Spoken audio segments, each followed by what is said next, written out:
surgical site infections and its prevention. And we have a very eminent speaker with us, Dr. Rajesh Reddy, who is a neurosurgeon with us. And of all the HEIs, SSI is the most challenging one because it starts pre-surgical, it's intra-op as well as it's post-op, because the post-op follow-up is also done for these patients. And it's challenging in the sense that in India, many times these patients are lost to follow-up. Many times they go to different institutes. So it's very difficult to track these SSIs. So today I'm very sure it's going to be a very learning experience, and without wasting much time, and I request Dr. Rajesh Reddy to take over the session.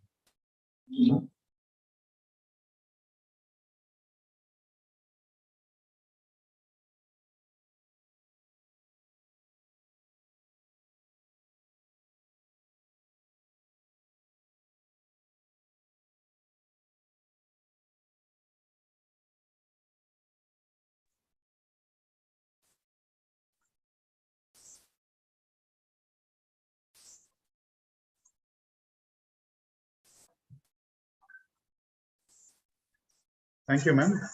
Good afternoon, everybody. I thank the organizing committee for giving me this opportunity to talk on this topic.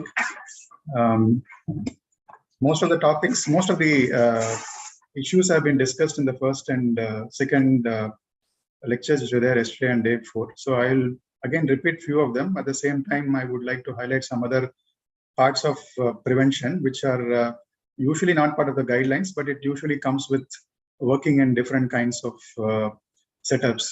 So this is the brief overview of the lecture. I start with the historical overview about how infection control measures came into practice and what was highlighted. Secondly, basic concepts of infection, which we have discussed earlier in the ICU protocols, and this particular topic about operation theater protocols. Finally, the importance of surgical site infection bundles. The challenges, various challenges, even if you have guidelines, there are some challenges and how to overcome those challenges if possible. And finally, the summary of the lecture. So historically, this was a person who had a simple observational study in one of the hospitals in Austria. He was an obstetrician by profession. And in fact, all that he did during his lifetime, no one gave credit. It's only after his death that he got his credit for whatever news or whatever points he wanted to highlight about infection control. The right side picture shows a Google Doodle where there's a clue about hand washing on this particular person. So it is an essential and observational study. It was an epidemiological data which was collected by his friend at a university hospital, two different hospitals. The graph shows the infection prevalence length in only obstetric wards. And the thing which was analyzed was the puerperal fever rates, and the mortality rates between 1784 and 1848 were analyzed. And the two vertical lines you can see over here. One is the onset of pathological anatomy, and second is the onset of chlorine hand wash. And if you kind of zoom into this particular territory between 1823 and 1847, as the previous graph indicates, in one hospital there was increasing infection rate. The other hospital more or less had a stable infection rate. So if you zoom into the second half of the graph, it was noted that the infection rate in one hospital was 10%, and the second hospital was less than half of that. The first clinic, interestingly, where the medical students trained, and second clinic where the midwives were trained. And the simplest observation one could find was, at this point of time, the pathological anatomy was introduced into practice. So medical students had to go to dissection labs, then work on cadavers, and then they used to come into the wards for practice. So this was the simplest observation which was found in this particular study. And it was done by this particular person. He was a professor of forensic medicine. So he probably thought that this could be because something to do with the hand hygiene and other measures. And he had discussed the same with the first person whom I'll be showing in the next slide. And he felt that there was something which was being transferred from the cadavers to the mothers by means of the hands. And it could be prevented by simple, adequate hand washing with antiseptic solution. Because this person himself died because of a similar kind of illness when he had his finger stuck by a scalpel during his dissection. So the hand washing policy was introduced in the year 1847, and immediately it was found that the infection rate dropped drastically from 12.2% to 2.2%, and thereafter it remained in the baseline below 5%. However, when this was brought to highlight, the contemporaries and seniors in those hospitals, they attributed it as they did not accept this fact, and they attributed that the infections were probably because of foul air or bad air from the ventilation system, and they called it miasma. So this person, whom I showed in the initial picture, was Ignaz Semmelweis. He is now termed as a savior of mothers. He had written a manuscript on etiology, concept, and prophylaxis of childbed fever, which is also known as a puerperial fever. In fact, he was ridiculed and rejected by his contemporaries. He was thrown out of his job, and he was kept in a mental asylum to the extent that because of his loss of our senses, he was beaten and he died of injury because of gangrene. So this was the manuscript he had written. It's about Kindbitter fever or childbed fever, which is translated later on. And there are also interesting books written about the struggle he has to go through just to highlight one simple concept of hand wash. Thereafterwards, after his death in 1865 or so, the germ theory came into practice, and Louis Pasteur, he had highlighted that infections can actually be transmitted not only by air, but also by fomites, by hands, and so many means. So then people realized that what Semmelweis highlighted was true. And thereafterwards, the British surgeon, who was Joseph Lister, had highlighted that just by disinfection with carbolic acid, especially while doing amputations, he could drastically bring down his infection rates in the surgical wards. So 100 years after the death of this particular person, he was finally highlighted in the stamps of his own country that what he told 100 years back was probably true. And you can see that a bed of mother lying down over there, and then his Ignaz Semmelweis picture over there. So much so that there's a term coined after him that if you want to bring in some change or you want to bring in some new evidence, the initial part is going to be rejection from everyone. So it's a Semmelweis reflex. It's a knee-jerk tendency to reject new evidence, even if the evidence shows that it could bring about a transformative improvement. So these are the various advances in surgical infection control. It was Joseph Lister who introduced the concept of antiseptics in 1867 after the death of Semmelweis in a different country.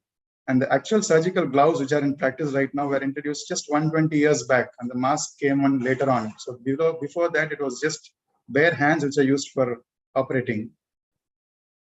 And this is just recent history. But if you look at our Indian history, Sushruta, the father of plastic surgery, he had very strict protocols which were documented in Sushruta Samhita. And all these terms are in Sanskrit, Dupana Karma, Raksha Karma, and about how hospital zones should be there, that there should be a restricted zone, there should be no entry zone for some of them. So all these are methods which are described even in our ancient literature, and the various Ayurvedic materials which are being highlighted by Sushruta for disinfection and fumigation. And he also was very particular about sterilization of instruments over flame. So that is the Indian history about precautions which were taken for prevention of infections. So coming to the original topic, surgical site infection is an infection related to a surgical procedure that occurs within 30 days following a surgery, or up to 90 days following a surgery where an implant is being involved.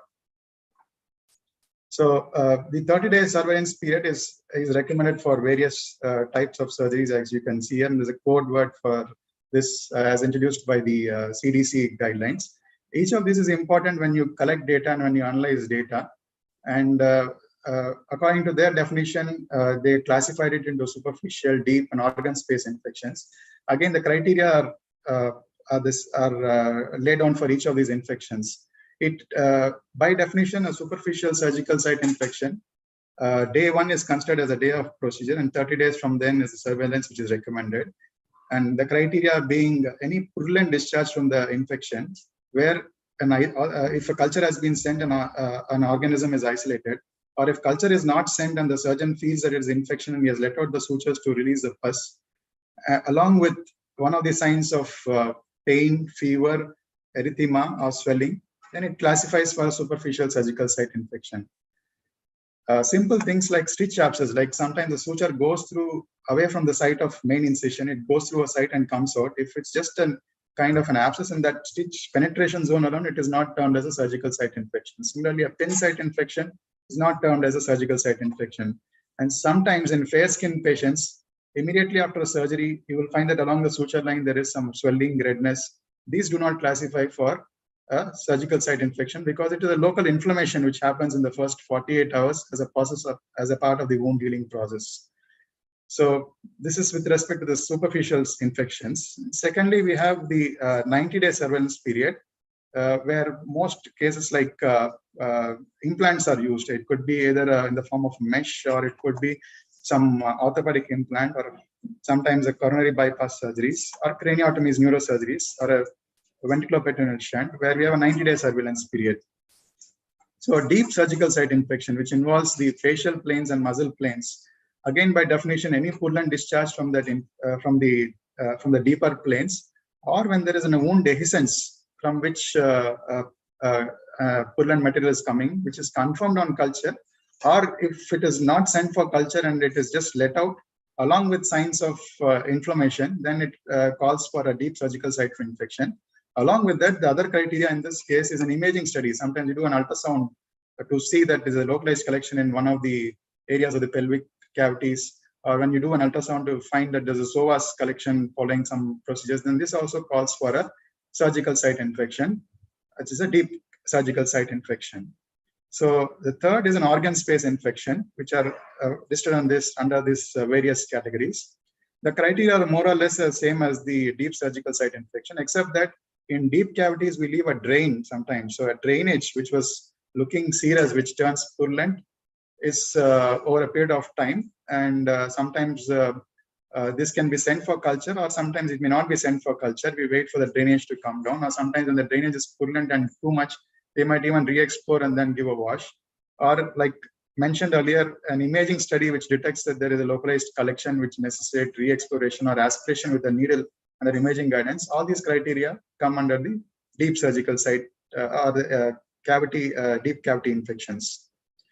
So why is it important to study surgical site infection? One is for the epidemiological data to see the trend of infections in a given place, or to see if you can find that there are infections, more number of infections in a particular part of the hospital or in a particular theater. Then you can do a surveillance program to see what exactly is contributing to it.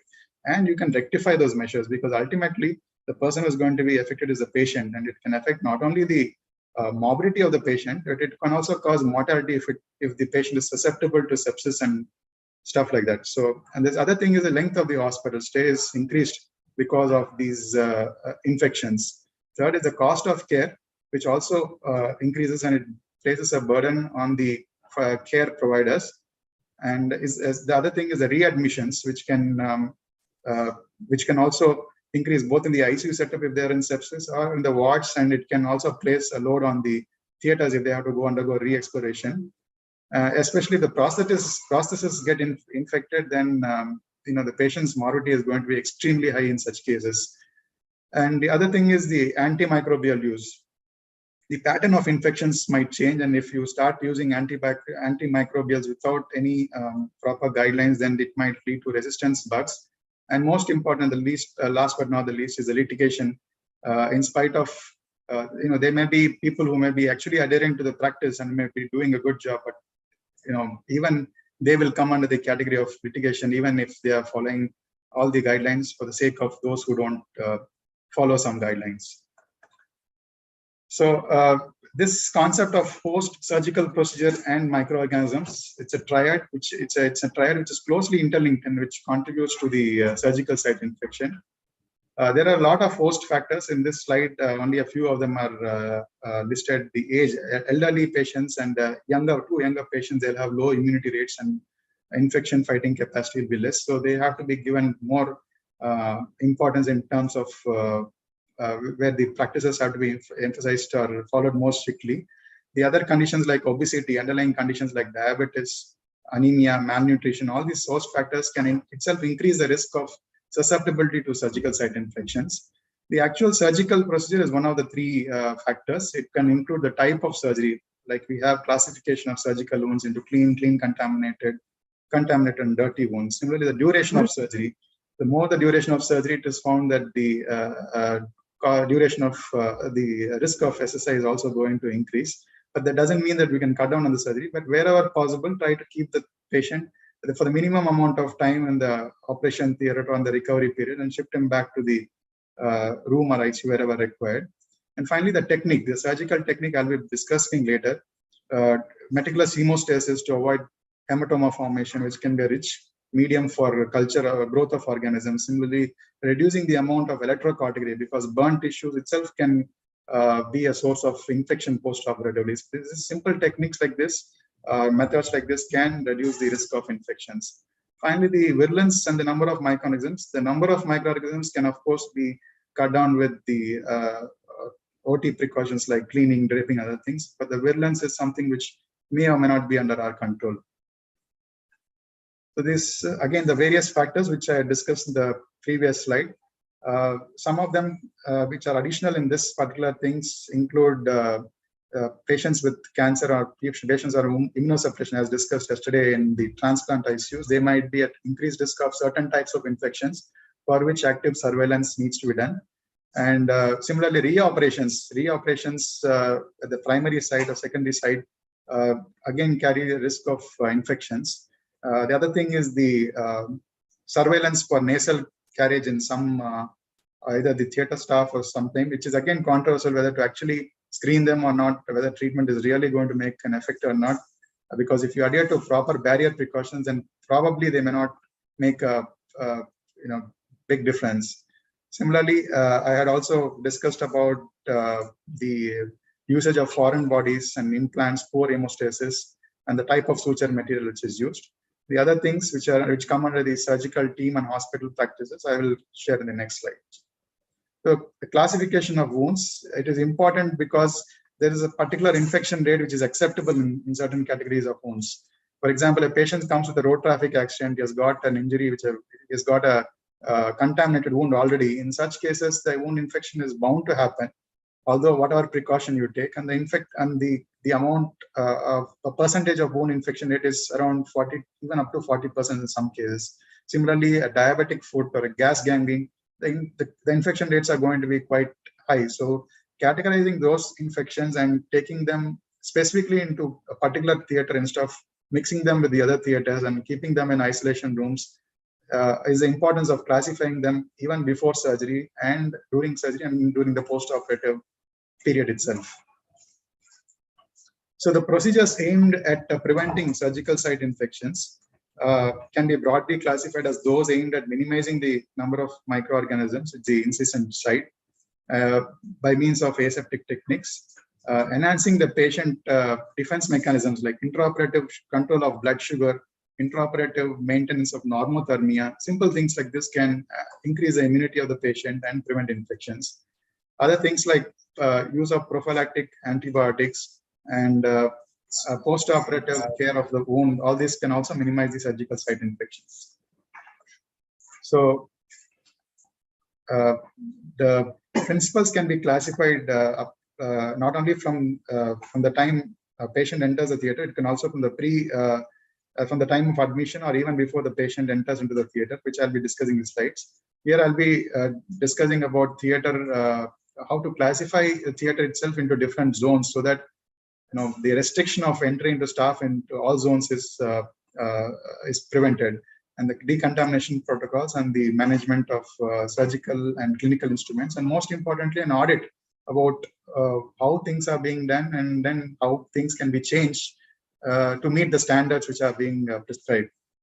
So theater cleanliness, it's something which everyone has to cultivate, not necessarily a particular sect of people, and it is easier to train the junior staff to cultivate these habits, because any new habit it's easier taught to the newer people. For someone who has already developed a habit, it becomes difficult to change their mindset, and which I'll discuss in the henceforth slides.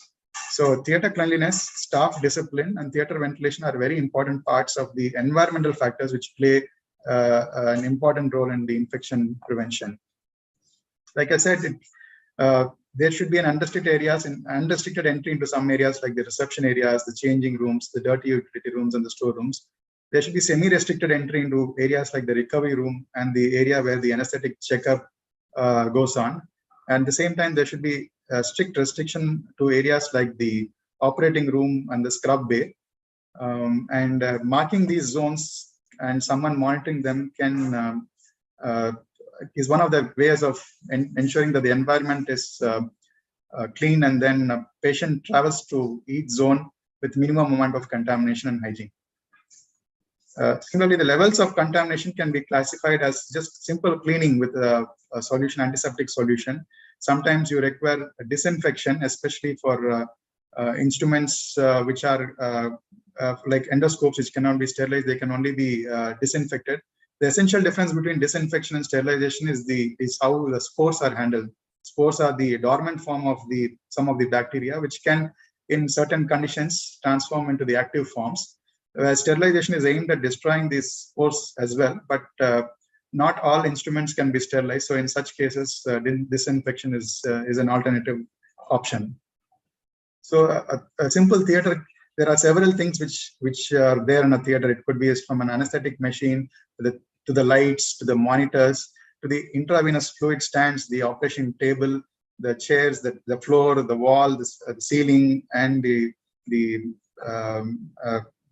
waste disposal bags. So at some of them need to be cleaned for every patient, some of them every day. So if there's a protocol that the floor, the ceiling, the theater table, the walls, the drip stands, and the medical gas, the frequency of cleaning, with what it needs to be cleaned, and who is going to take the responsibility of cleaning. Some of them can be cleaned by housekeeping staff. Some of them, like the boils apparatus, need some kind of a special technician to take care of these things.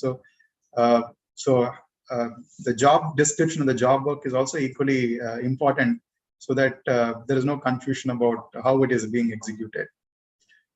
Similarly, asepsis starts not only with the preparation of hands or the maintenance of sterile area around the operating field. It also pertains to the instruments as well, about how the instruments are sterilized and delivered back. And most importantly, once they are delivered, it is important that the concerned staff ensures that the sterilization is done properly by looking at the indicators or looking at the autoclave tape and making sure that they are not too damp, or if they are opening up new implants from packaged material, check the expiry date, make sure that the packaging is intact without any tamper-proofs. And if there's any visible contamination from outside, it could be just suspicion of visible contamination, then they should not be used for the surgical procedure.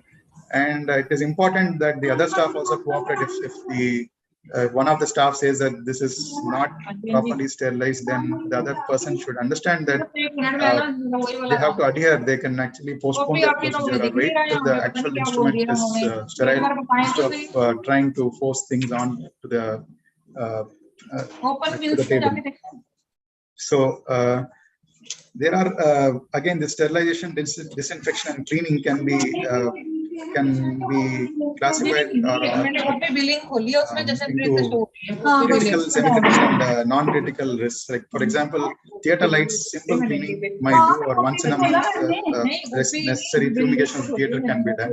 Semi-critical things like the endoscopes, which come in contact with blood or body fluids, they cannot be sterilized, so they can simple disinfection, like mentioned yesterday with by Dr. Venkat. Eye liquid sterilization can be done, and surgical instruments, obviously, sterilization is the way to go. The other things like how to scrub, all these are all taught in the theater. Simple pictures are not going to help, and it is not one-time procedure that people try to learn. It is a repetitive procedure or multiple steps under supervision that they need to be. They need the junior staff or the newcomers in the theater to try to learn. So I will not be highlighting much about this. Right? Just to highlight certain important steps, most common areas which are missed are usually the fingertips and the area around the thumb. Because even if there is a glove stick, needle stick injury or something, or the glove tear, they usually tear at the level of the fingertips when you're handling. And that is where the maximum contamination happens. The second thing is the creases, the skin creases, and around the palms and around the wrist. These are two important sites which are usually, three important sites which are usually missed and common sources of infection. Similarly, protective goggles, masks, and yes, wherever required, face shields. It is not only important to protect the patient, but also protect yourself from the contamination to avoid spills and other stuff.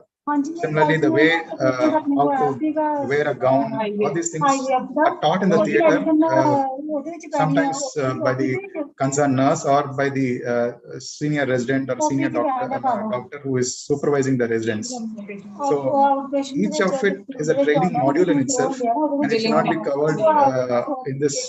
But just for the sake of mentioning, I'm mentioning all this. And wearing gloves is a fourth aspect of it.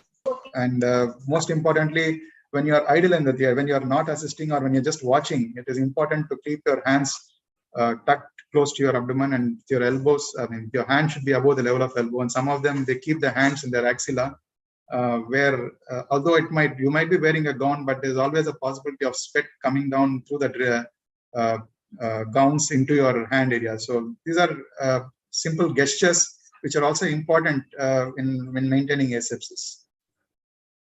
So skin preparation actually starts in the pre-operative area when patient about having a bath prior to the surgery is equally important. Similarly, hair removal is, there were days when they used to shave the area the day before, but it has been found that shaving can cause some amount of damage to the epithelium that can itself cause colonization of bacteria into the skin. And nowadays it is recommended to clip the hair in the theater when required.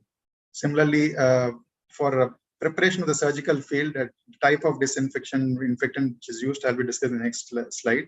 And finally, the role of prophylactic antibiotic.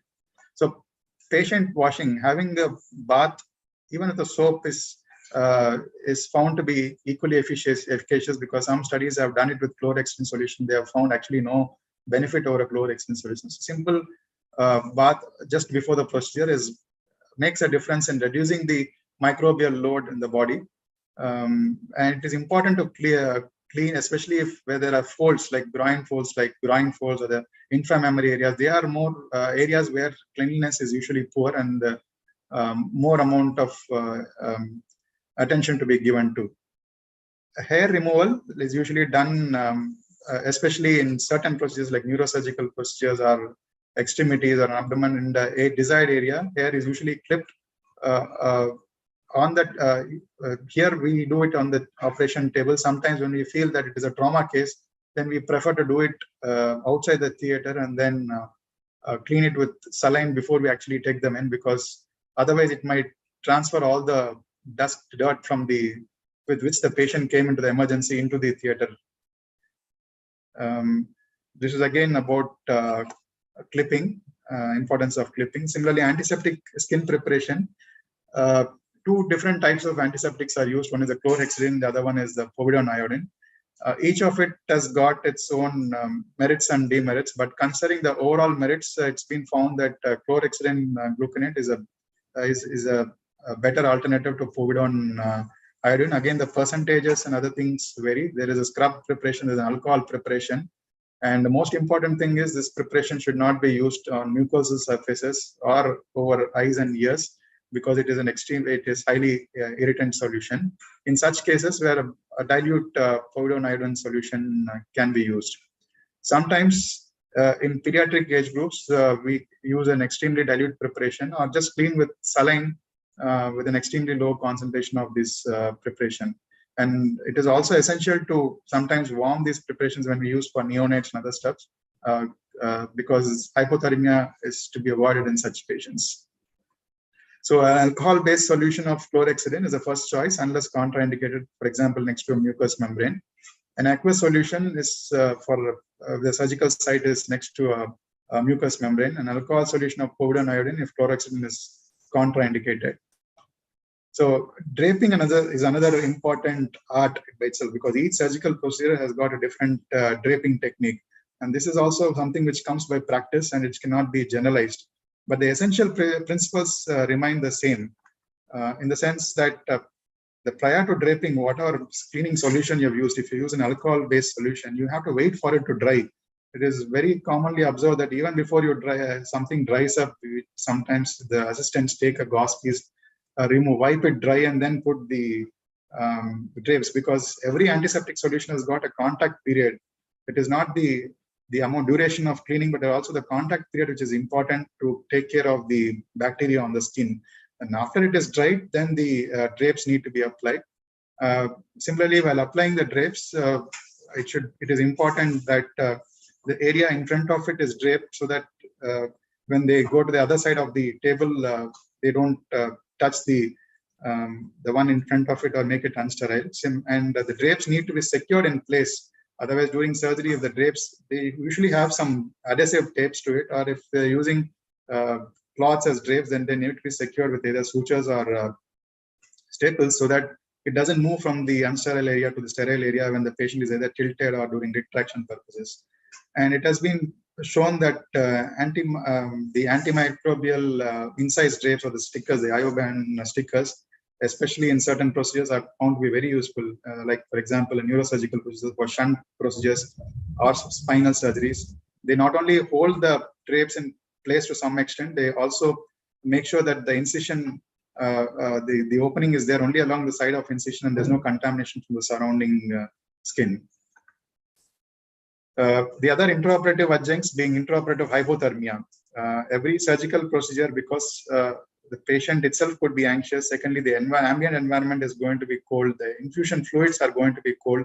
There is bound to be hypothermia. And when there is hypothermia, it is found that there is redistribution of blood to the peripheries, which can increase the risk of, which can cause several changes. Like it can cause increased surgical site infections. It can change the metabolism of drugs. It can cause cardiac events and a longer post-operative recovery. So it is the duty of anesthesiologist to ensure that on the technician to ensure that there's a electrical warmer which is at place, all the fluids which are given are warmed and given to the patient, and the patient's temperatures needs to be monitored before, at the time of surgery, and after the surgery as well. So overall, if you look at the flow chart, it starts in the theater. Now, this is not pre-op. Pre-op, like I said, maintenance of blood glucose levels, making sure the nutrition is good for patients who are subjected to surgery. All these are important factors in the pre-op status. In the intraoperative room, like I said, designating the room into theater into different areas, adequate staff to decide who is going to take a cleaning protocol. And apart from that, we have the skin preparation, which includes a pre-operative shower, hair removal on the theater, use of appropriate antiseptic for the correct duration, and reducing skin colonization or administration of a prophylactic antibiotic, which is recommended to be, some people say you have to give it at the time of induction. Some of them recommend it before 1 hour before the procedure. And the antibiotic policy also needs to be, is going to be different from institute to institute. It's a part of the antibiotic stewardship program, and based on the prevalence of infections in that particular hospital or unit, and the type of surgery for which which is being done on a given patient. And the other things which I mentioned are the perioperative warming, maintaining strict asepsis during the surgery, and the surgical environment to have minimum number of people in the theater. The number of door openings, the number of people entering and leaving the theater should be kept to a minimum during the surgical procedure. And finally, about incision and wound management. Incision in the sense making sure that there's no dead space. If the dead space, use a drain to make sure that the seroma, the blood is coming out to the drain, so that there is no nidus for the bacteria to be present there. And wound management include the post-operative regular inspection of the dressings, especially in a hot and humid environment where sweating itself can cause these bacteria to be accumulated in a particular area. So change of dressings in such situations. And of course, the periodic surveillance, which is equally important. So all these slides I have taken from this particular website. So one can refer this website for the further details. And now comes the surgical bundles. Surgical bundles are prepared in different ways. This is a busy slide, but it gives a broad outlook of how, if suppose a patient journey starts here before surgery, what is to be done during surgery, after surgery. What I have discussed earlier is just simplified in one particular slide, that what is the role of a surgeon, role of a nurse, the anesthesiologist, or sometimes a technician, at which level, at what it needs to be followed. So this is one of the infection control bundle summary. Second is already, some of them is available on the, all these is available on the internet, and I've mentioned the same thing: preoperative shower, clipping, antibiotic use, skin preparation, surgical techniques, the number of door exposures, and the equipment, how to handle equipment, and after surgery, isolation of the patients and checking for wounds. This is another way of putting these bundles as 7 yeses. So the core thing is to build up a safety culture. When we say a culture, it is not one person or a few persons. It is the whole organization. People working in the organization should develop a safety culture, a patient-oriented safety culture. And if guidelines are easier to frame because they come from data which is already existing, or sometimes you just have to sit and frame data. Most important is following the guidelines.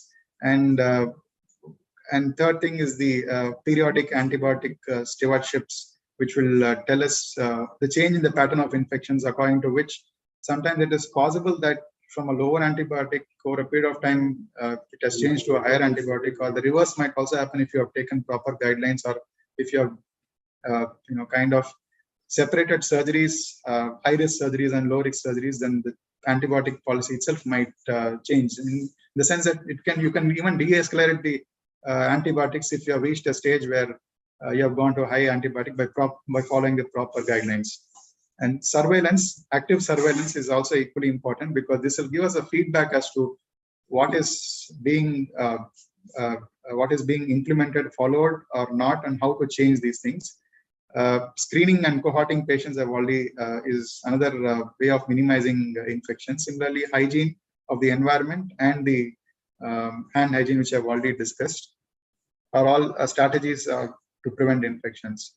So this is very important. How long does it actually take to form a new habit? This is not only for new people, but also people who are in the field for several years. If a new guideline comes up, it is more difficult to change their mindset than people who have no exposure to the previous guidelines and who have been taught new, because it has been found that this is pure human behavior, that it takes a minimum of 3 weeks to learn a new habit, up to even 8 months in some of them, because some of them are slow learners and some of them are fast learners. So this is a distribution curve to show that on an average, it takes around 2 months to actually learn a new habit and practice it, implement it into practice. And if you have someone who is going to change every year, like for example, some staff, they train, they work for 1 year and then they leave, then it becomes that whatever they learn in 1 year is either they follow it or they forget it, and training a new person again becomes a burden. So this is the importance of habit. You have to retain people who have been taught, so that they teach the next newcomers about how to go about it, because it's not easy to train people. And if you have trained people, it is important that you retain the correct people, so that it doesn't become you're not stuck at the training level, because you have to go to the next level of implementation and other things as well. So once you have actually built habits, it is important that you stick to them. So it has to be repeated every year. Like you have programs like this, you have to keep repeating them, you have to remind them, and then sometimes you may have to reward them or reinforce them, like you have the best ICU award, low infection, things like that. And then so you have so many ways of rewarding and reinforcing things, so that they actually get motivated, because ultimately you're doing it for the sake of the patient, for the sake of the organization. And so this is also an important part of how to stick to these habits. So once you have built a system, it is important that you teach, and then you monitor and check it, and then you send frequent reminders, and like you keep repeating them every year or again and again. It might sound a bit illogical, but this is the only way a process which has been built is going to sustain. And finally, you have to, if there's any change, you should welcome change and then change accordingly.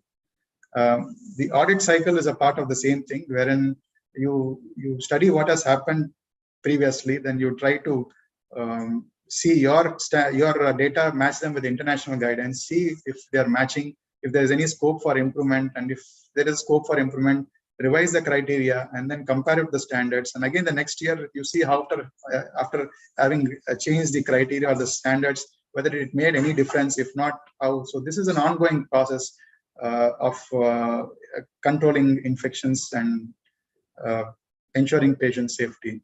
So to summarize, it is important to understand the burden of surgical site infections, because anywhere the accepted criteria in clean patients is less than 5%. In contaminated wounds, it can go to 20%. And stratifying wounds surgeries according to it will understand the burden of surgical site infection. And because it increases not only the hospital stay, but it also adds to the morbidity and mortality and the costs.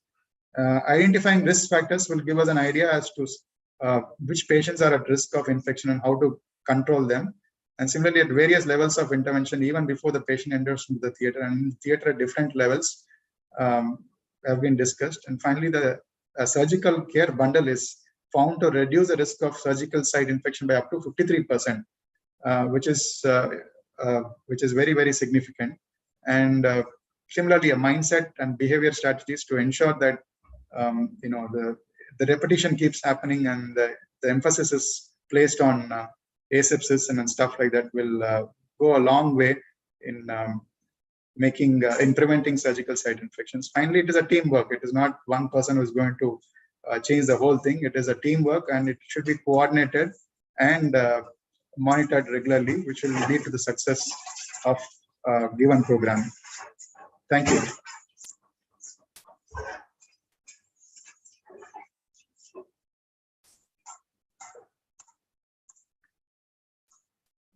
Thank you, Dr. Rajesh. That was a very informative session. And I think as infection preventionists, all of us have learned a lot from this session. So has talked not only about the various guidelines, but also the best practices, evidence-based practices, which can be implemented. And as we all know that it's a very dynamic process, the surgical site infections tracking and prevention. So it helps when we have a more robust knowledge about what are the causative factors as well as the prevention which we can do. So we should have an attitude of zero tolerance towards SSIs. And if there are any audience questions, then they can unmute themselves and ask the question and after identifying themselves, or you can put it on the chat. It's there on the chat, right? Okay.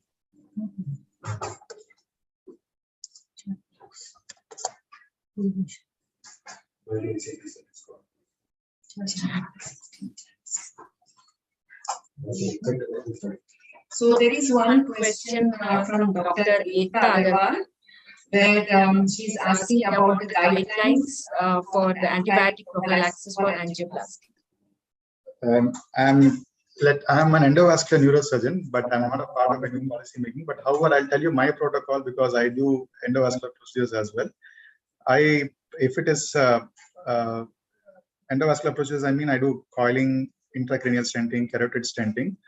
I give a single dose of cefazolin at the time of groin puncture, and I don't give any antibiotics there afterwards. I make sure that there is strict post-operative control of blood sugars and stuff like that. That should be fine.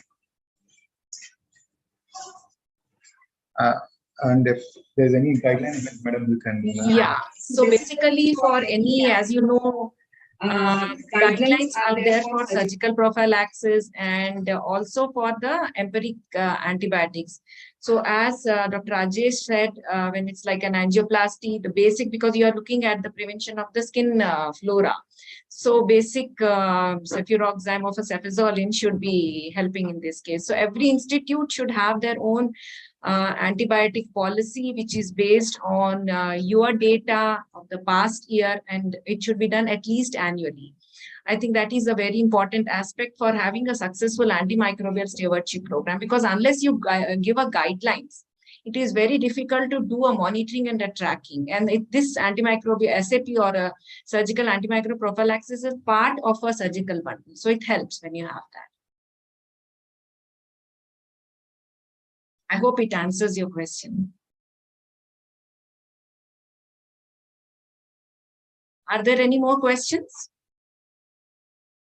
You can put it on the chat box.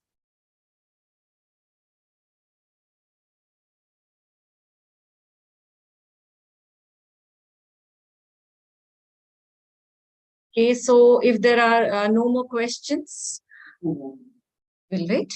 So we'll wait for a few more minutes, maybe 2-3 minutes more.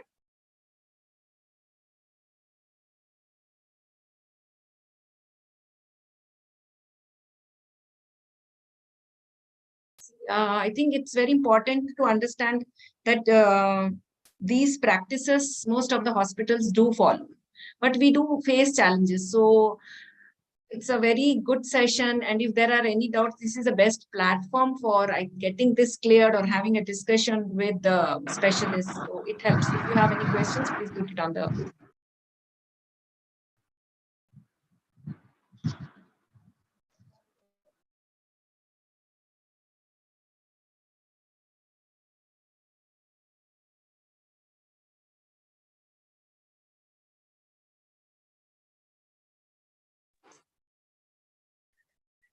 So if there are no more questions, I would like to thank Dr. Rajesh for taking out time for his busy schedule, and that too on a weekday, and coming and taking this session on a very imperative topic, that is surgical site infection. So thank you.